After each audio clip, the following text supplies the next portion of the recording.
Taste the Daily. Rajeswari Priya madam, இப்போ தமிழக மகளிர் ஆணையம் 40% 50% வந்து பெண்களுக்கு எதிரான குற்றங்கள் வந்து 2022க்கு பிறகு தமிழ்நாட்டில் அதிகமாயிருக்குன்னு சொல்லுது. ஏன் முதலமைச்சரே ஏப்ரல் மாதம் சட்டசபையில் ஒத்துக்கிட்டாரு 109% வந்து அதிகமாயிருக்குன்னு சொல்றாருல, என்ன காரணம்னு நினைக்கிறீங்க? இன்னொன்று, குற்றவாளிகளுக்கு தைரியம் எங்கிருந்து வருது? உண்மையிலேயே குரலார் சார் சொன்ன மாதிரி திமுகவினர் அப்படிங்கிறதுனால அந்த தைரியம் வருது அவங்களுக்கு? அதாவது நம்ம 2022க்கு அப்புறம் 40% குற்றங்கள் அதிகமாயிருக்குன்னு மகளிர் ஆணையமே சொல்லிட்டாங்க. இதில் நம்ம மிகவும் வருத்தப்படுற இடம் என்னன்னா, ஏன் குற்றவாளிகள் அதிகமாகறாங்கங்கிற இடத்துல ஒன்று திமுகவில் அதிகமான பேர் சார் சொல்கிற மாதிரி இன்வால்வ் ஆகிறது இருக்கட்டும். மறுபுறம் என்னென்னா, யார் பாதிக்கப்பட்டார்களோ அவர்களை குற்றவாளியாக்கி அவங்க பக்கமாக திசை திருப்பி இந்த கொடூரமான செயலை செய்த இந்த கொடூரன்களை காப்பாற்றுவதில் தான் இந்த திமுகவோட ஃபுல் ஐடி விங்கும் வேலை பார்த்துருக்கு. ஏன் அந்த பொண்ணு அத்தனை மணிக்கு அங்கே போகணும், ஏன் அங்கே போகணும், ஏன் அங்கே போகணும்னு கமெண்ட்ஸ் கொடுக்கறதுக்கே வடநாட்டுல இருந்தெல்லாம் ஆள் வச்சு ஒரு ஐடி விங். கோயம்புத்தூர் விவகாரத்தை சொல்றீங்களா? ஆமா ஆமா, கோயம்புத்தூர் விவகாரத்துல மட்டும் இல்லாம அண்ணா பல்கலைக்கழக விவகாரத்திலையும் தான் சேர்த்து சொல்றேன். அப்ப இவர்களுடைய நோக்கம் அப்படிங்கிறது குற்றம் செய்தவர்களை நோக்கி இல்லாம பாதிக்கப்பட்டவர்களை எப்படியாவது டேமேஜ் பண்ணணுங்கிற இடம் இருக்கு பாருங்க. அது மிகவும் மோசமானது. உங்களால சட்ட ஒழுங்கு சீர்கேட்டை வந்து சரி செய்ய முடியல, இங்க பெண்களுக்கு பாதுகாப்பு கொடுக்க முடியல, பெண்கள் எங்க போனாலும் தான் பிரச்சனையா இருக்கு. சரி, பள்ளிக்கூடத்துக்கு போறாங்களே, அங்கேயும் தான் நடந்துச்சு. வேலைக்கு போறாங்க. 2-3 நாளைக்கு முன்னாடி திருவாரூர் மாவட்டத்துல விடிய காலம் வேலைக்கு போறதுக்காக போன பெண்மணி அருவாளால வெட்டி 7 சவரன் நகையை பறிச்சுட்டு போயிருக்காங்க. குற்றங்கள் அப்படிங்கிறது பெண்களை அட்டாக் பண்றது அது குற்றம் தானே. இப்ப பல்வேறு இடங்கள்ல பெண்களுக்கு எதிரான குற்றங்கள் நடந்துகிட்டே தான் இருக்கு. அதற்கெல்லாம் நீங்க வந்து ஏன் பெண் வேலைக்கு போகணும், ஏன் நைட் டியூட்டிக்கு போகணும், ஏன் அங்க நிக்கணும், ஏன் இங்க, இந்த கேள்வியை விட்டுட்டு காவல்துறை ஏன் சரியாக செயல்படல? அப்படி ஒரு இடம் இருக்கு அப்படின்னு சொன்னா அந்த இடத்திற்கு பாதுகாப்புக்காக நீங்க போலீஸ் அங்க போட்டுக்கணும்ல. புரியுது மேம். என்ன கேள்வினா, இப்ப பாதிக்கப்பட்டவங்களே குற்றவாளியா சித்தரிக்கிறதோ நோக்கம் என்ன? நோக்கம் என்னன்னா, இவர்கள் வந்து சட்டமன்றத்துல இவ்வளவு குற்றங்கள் அதிகமாயிட்டுலாம் பேசின இடத்தை வச்சு நான் சொல்றேன். குற்றம் அதிகமாயிட்டு அப்படிங்கிறத பேசக்கூடிய முதல்வர் எத்தனை உண்மையான குற்றவாளிகள் தண்டிக்கப்பட்டிருக்கிறார்கள்? திமுக ஆட்சி வந்து இந்த 4.5 ஆண்டுகள்ல எவ்வளவு பாலியல் குற்றவாளிகள் தண்டிக்கப்பட்டிருக்காங்கிற லிஸ்ட் அவர் சட்டமன்றத்துல சொல்லி விரைந்து நடவடிக்கை. இப்ப அண்ணா யூனிவர்சிட்டி விவகாரத்துல பார்த்தா நாங்க குற்றவாளி விரைந்து பிடிச்சிட்டோம் அப்படின்னாங்க. இப்ப இந்த கோவை மாணவி விவகாரத்தில் நாங்க குற்றவாளியில பிடிச்சிட்டோம் அப்படின்றாங்க.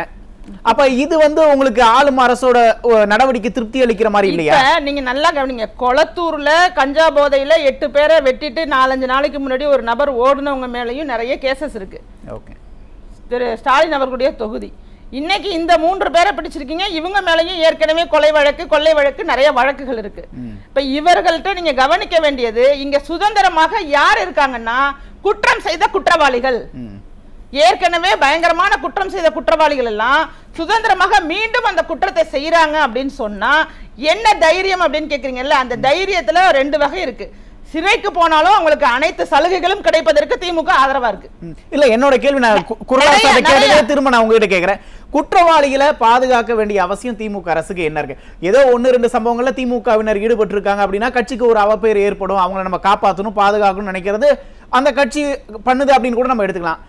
குற்ற பின்னணி உள்ளவர்களை பாதுகாக்கிறதுல திமுகவுக்கு என்ன கணக்கு இருக்குன்னு நீங்க அப்படியே யோசிங்க. 1-2 பேர் தான் அதுல நல்லவங்க இருக்காங்க. நீங்க எதிர்க்கணும் அப்படின்னு சொன்னா எத்தனையோ பேர் இல்ல, நீங்க அத குற்றம் செய்பவர்கள் பெரும்பான்மையினர்கள் இந்த பேனரை பயன்படுத்துறாங்க, திமுகவினராக தான் இருக்காங்க. இன்னைக்கு லைசென்ஸா பயன்படுத்துறாங்க. நிச்சயமாக நீங்க இந்த கார்ல இந்த பெண்களை துரத்திக்கிட்டு போனதா இருக்கட்டும், ஆமா ஈசிஆர்ல போனதா இருக்கட்டும், ஜாஃபர் சாதிக்கு ஒரு இது போதை மருந்துக்கு போதைப் பொருள் கடத்தல் பண்ணதுக்கு வாகனத்தை பயன்படுத்தினதா இருக்கட்டும், எல்லா இடத்துலயுமே திமுக கொடியையும் திமுகவோட பொறுப்புல இருக்கணும் அப்படிங்கிற பேனர் யூஸ் பண்ணும்போது நீங்க எது 20% பாப்பீங்களா 80% பாப்பீங்களா? நமக்கு கட்சி தான் முக்கியம். கட்சியில யார் இருந்தா என்ன, அவங்க எப்படிப்பட்டவங்களா இருந்தா, அவங்களுக்கு என்ன பின்னணி இருந்தா என்ன, நம்ம அவர்களுக்காக தான் இருக்கோம் அப்படிங்கறத தான் திமுக நோக்கி போகுதே தவிர இங்க பெண்கள் பாதுகாப்புக்கு நீங்க என்ன செய்தீர்கள், என்ன செஞ்சீங்க? சட்டமன்றத்துல நீங்க வந்து குற்றங்கள் வந்து நாங்க வந்து தண்டனை கொடுக்கறோம்னு சொன்னீங்க. தண்டனை கொடுக்கறதுக்கு முன்னாடி குற்றவாளி நிரூபிக்கிறதுக்கு அரசு ஏதாவது தானாக முன் வந்து ஒரு குற்றவாளி நிரபராதியாக்கப்படும் போது இல்ல இவன் குற்றம் செஞ்சிருக்கான் அப்படின்னு மேல்முறையீடு செஞ்சீங்களா? ஒரே ஒரு கேஸ் சொல்லுங்க பெண்களுக்கு எதிராக. இத்தனை நாள் 2 நாள் கழிச்சுதான் முதல்வர் வந்து இதை பத்தி பேசுறாரு. ஒரு கரூர் சம்பவத்துக்கு இரவோடு இரவாக ஓடக்கூடிய வாக்கு வங்கி அரசியலுக்காக ஏதாவது பண்ணணும்னு ஓடக்கூடிய முதல்வர் ஏன் கோயம்புத்தூருக்கு இரவோடு இரவாக போகல? இல்ல இது கனிமொழி அவர்கள் இரவோடு இரவாக போகல. புரியுது மேம். இப்ப இதுலயே கரூருக்கு வாக்கு வங்கிக்காக போறாங்க அப்படின்னா பெண்களோட ஓட்டும் இப்ப எல்லா கட்சிக்குமே முக்கியம் தானே, அவங்களோட வாக்கும் முக்கியம் தான். இப்ப உதாரணத்துக்கு திமுக பெண்களோட ஓட்டு வாங்குறதுக்கு தான் 1000 ரூபாய் மகளிர் உரிமை தொகை கொடுத்தாங்க, இலவச பேருந்துலாம் விட்டாங்கல்ல, அதெல்லாம் ஓட்ட கவர்றதுக்கு தானே.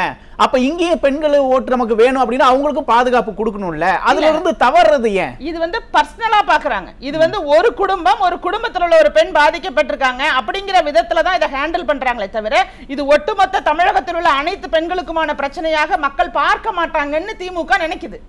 ஆனா இன்னைக்கு அப்படி இல்ல. இன்னைக்கு யார் வீட்டு குழந்தை யார் வீட்டு பெண்ணுக்கு ஒரு பாதிப்பு ஏற்பட்டாலும் அது நம்ம வீட்டில் நடந்த மாதிரி தான் மக்கள் நினைக்க தொடங்கி இருக்காங்க. ஏன்னா நிறைய இடத்துல இது மாதிரி தொடர்ச்சியா நடக்கும்போது நாளைக்கு நம்ம வீட்லயும் நடந்துருமோ, நம்ம பெண்களுக்கும் நம்ம வீட்டு பெண்களுக்கும் நடந்துருமோ அப்படிங்கிற அச்சம் வந்துட்டு அப்ப இந்த இடத்துல இவங்க மக்களை ஒரு குடும்ப பிரச்சனை, இது ஒரு குடும்பத்துல ஒரு பொண்ணுக்கு ஏற்பட்டது தானே, இதுக்குள்ள போய் நம்ம என்ன வாக்கு சேகரிக்க போறோம் அப்படின்னு நினைக்கிறாங்க. ஆனா அது இல்ல.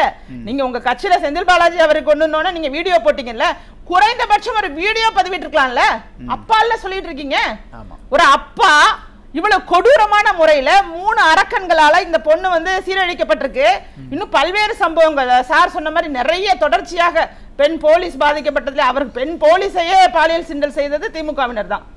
தொடர்ச்சியா அவங்க கட்சியில உள்ள பெண் கவுன்சிலர்களை அவங்க என்னென்ன பாடுபடுத்திட்டு இருக்காங்க, காவலர்களை என்னென்ன பாடுபடுத்திட்டு இருக்காங்க, இப்படி அடுக்கிக்கிட்டே போகலாம். பெண்கள் அப்படின்னாலே இவர்களை பொறுத்த வரைக்கும் ஒரு போக பொருளாக, ஒரு கிள்ளுக்கிறைய நினைக்கிறாங்க, போக பொருளாக தான் நினைக்கிறாங்களே தவிர இவர்களுக்கு இலவசமா 1000 ரூபாய் நம்ம கொடுக்கிறோம், அதனால வாக்கு வங்கியில எந்த சிதறலும் ஏற்படாது, இந்த வாக்கு வங்கி சிதறலுக்கும் பெண்களுக்கான குரலுக்கும் சம்பந்தமே கிடையாதுங்கிற மாதிரி நினைக்கிறாங்க. அது கிடையாது. பெண்கள் அலர்ட் ஆயிட்டாங்க. இன்னைக்கு மகளிர் ஆணையமே சொல்லிட்டு 40% குற்றங்கள் 2022க்கு பிறகு அதிகமாயிருக்கு. அப்ப திமுக ஆட்சியில எக்ஸாக்ட்டா திமுக ஆட்சியில 40% குற்றங்கள் அதிகமாயிருக்குன்னா காரணம் மது, போதை, ட்ரக்ஸ் இதெல்லாம் சொல்றோம். இந்த போதைப் பொருட்கள் பெயர் இருக்கு பாருங்க, இந்த ஆட்சியில கேள்விப்பட்ட மாதிரி நம்ம கேள்விப்பட்டிருக்கோமா? கஞ்சான் ஒரு போதைப் பொருள் தான் அடிக்கடி பேசுவோம் சொல்லுவோம். இன்னைக்கு சுடமென், மெத்தபெட்டமென் என்னென்னமோ உலகத்துல இருக்கக்கூடிய அத்தனை போதைப் பொருள்களும் எப்படி இங்க வருது? இதுக்கு மெயின் ரீசனா நம்ம போதைப் பொருளை ஒரு பக்கம் வைக்கணும். கள்ளத்தனமாக நடத்தப்படக்கூடிய பார்கள் 24 மணி நேரமும் தமிழகம் முழுவதும் எல்லா டாஸ்மாக்லையும் இல்ல 90% டாஸ்மாக்கள் கள்ளத்தனமா மது விக்கிறாங்க. ஆனா இதெல்லாம் இப்ப திமுக அரசு கண்டுக்காம இருக்கு. இப்ப பெண்கள் பாதுகாப்பை கண்டுக்கல, சட்டம் ஒழுங்கை கண்டுக்கல அப்படின்னா இதெல்லாம் ஆட்சியாளர்கள் மீது ஒரு விதமான அதிருப்தி தானே உண்டு பண்ணும். அதிருப்தி தாங்க உண்டு பண்ணுது. அதிருப்தி, ஏகப்பட்ட அதிருப்தி இருக்கு. 2026 தேர்தலில் நிச்சயமாக அந்த அதிருப்தியோட வெளிப்பாட்டை நம்ம பார்க்க தான் போறோம்.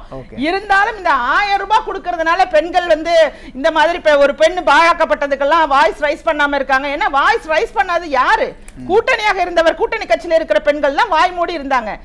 இன்னைக்கு இவ்வளவு குற்றங்கள் தொடர்ச்சியாக நடந்துட்டே இருக்கு. ஸ்கூல் பிள்ளைகளுக்கு நடந்திருக்கு. 80 வயசு வயது வித்தியாசமே இல்லாம நடந்துகிட்டு இருக்கு. இப்ப ஃபர்ஸ்ட் A1 யார வைக்கணும்னா இந்த கள்ளத்தனமாக டாஸ்மாக் நடக்கிறத தடுக்காத தமிழக அரசு தான் A1 வைக்கணும். அதற்கு அடுத்தாற் போல குற்றவாளிகளுக்கு தண்டனையை கடுமையாக கொடுக்காம சுதந்திரமா அவங்களை சுற்றி தெரிய வச்சிருக்குல்ல, அதுக்கு நீங்க காவல்துறைக்கு தான் கொடுக்கணும். வெளிநாடுகள் எல்லாம் பாத்தீங்கன்னா குற்றவாளிகளுக்குன்னு சொல்லிட்டு சில சிஸ்டம்ஸ் எல்லாம் இருக்கு. நீங்க அதெல்லாம் ஃபாலோ பண்ணலாம், ஒன்னும் தவறு இல்ல. இது மாதிரியான குற்றத்துல இருந்து வெளியில வந்தவங்க அவங்க வந்து டைமுக்கு வீட்டுக்குள்ள போயிடணும். இண்டிகேட்டர் வச்சிருப்பாங்க, 6 மணிக்குள்ள வீட்டுல இருக்கணும்னு. அந்த இடத்துல இருக்காங்க, லொகேஷனுக்கு செக் பண்ணிக்குவாங்க. ஒரு குற்றவாளி சமூகத்துல நடமாடும் போது அவன் எப்படி இருக்கணுங்கிறதுக்கெல்லாம் புதிதாக சட்டங்களை அமல்படுத்தணும். ஏன்னா இன்னைக்கு யாரு என்னன்னே தெரியாம அவன் பாலியல் குற்றவாளிங்கிறது கூட தெரியாம அவனை நம்பி பெண் குழந்தைகளையும் பெண்ணையும் அனுப்பக்கூடிய ஒரு நிலையெல்லாம் உருவாகிட்டு. ஆனா இன்னைக்கு நம்ம சொல்றோம் தமிழ்நாடே பெண்கள் வாழ தகுதியற்ற மாநிலமா மாறிடுச்சு. ஆனா ஒரு 4.5 வருஷத்துக்கு முன்னாடி அதிமுக ஆட்சியில சிறப்பா தானே இருந்துச்சு. பெண்கள் பாதுகாப்பு இங்க உறுதி செய்யப்பட்டது இல்ல. நிச்சயமாகங்க. அதாவது ஒரு பெண் ஆளுமை வந்து புரட்சி தலைவி அம்மா அவர்கள் எப்போதுமே பெண்கள் குறித்தவரை நிறைய பாதுகாப்பு ரீதியான விஷயங்களை கவனிச்சு செஞ்சு அதன் தொடர்ச்சியாக வந்த திரு எடப்பாடி கே பழனிசாமி அவர்களும் அந்த பெண்களை பாதுகாக்க வேண்டும் அப்படிங்கிற இடத்துல உண்மையான அப்பாவாக அவர் திகழ்ந்தார். உண்மையான அப்பா எப்படி நடந்துக்கணுமோ அப்படி நடந்துக்கிட்டாங்க. நீங்க ஒரு போலி அப்பாவால நடந்துக்கிறீங்க.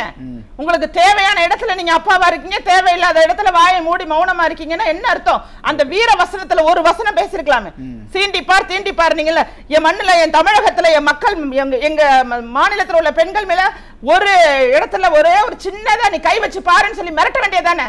நீங்க தானே முதல்வர். நான் முதல்வரா இருக்கும் போது என் ஊர்ல உள்ள பொண்ணுங்களுக்கு எந்த ஆபத்தும் வராது, எதுவுமே நடக்காது, அதுக்கு நான் சும்மா இருக்க மாட்டேன்னு சொல்லி துணிச்சலா வீரமா இறங்கி நீங்க பேச வேண்டியதானே? 2 நாள் எங்க போயிருந்தீங்க? 2 நாள் எங்க போயிருந்தீங்க? அப்ப குற்றங்கள் அதிகமாயிட்டே போறதுக்கு அடிப்படை காரணம் குற்றவாளிகளுக்கு சரியான நேரத்துல சரியான விதத்துல அவங்க குற்றவாளி நிரூபிக்கப்படாம போறது, தண்டனை வாங்கி கொடுக்காம போனது, இதற்கெல்லாம் மு.க. ஸ்டாலின் அவர்களுடைய அரசு நிச்சயமா பதில் சொல்லணும். நான் ஒரு கடும் கோபத்துல இருக்கேன். இதுல பெண்களை நோக்கி சொல்றதை நினைச்சு இந்த திராவிட பெண் முன்னேற்றம் குறித்து நம்ம திமுக பேசவே கூடாது. பெண் முன்னேற்றம் குறித்து பேசுவதற்கு தகுதியற்றவர்களாக நான் கருதுறேன். ஓகே, முதற்கட்ட கருத்தை எடுத்துக்கிறோம். நம்ம அடுத்த சுற்றுல பேசுவோம். ராஜேஸ்வரி பிரியா மேடம், திமுக ஆட்சியில சாதனை அப்படின்னு சொன்னா நம்ம என்ன சொல்லலாம்? திமுக ஆட்சியில சாதனைனா பெண்களை எப்படி எந்த அளவுக்கு கேவலமா இழிவாக பேச முடியும் அப்படிங்கறத தான் வேதனையா பதிவிடுறாங்க. பெண்களுக்கு எதிரான அரசாக. ஏன்னா இது எங்க ஆரம்பிக்குதுன்னா, திரு உதயநிதி அவர்கள் வந்து எம்பி கேண்டிடேட் தமிழச்சி தங்கமணியன் அவர்களை அறிமுகப்படுத்தும் போது அழகானவங்கன்னு சொல்லி அறிமுகப்படுத்தினார்ல, அங்க ஆரம்பிக்குது இந்த பேராபத்து.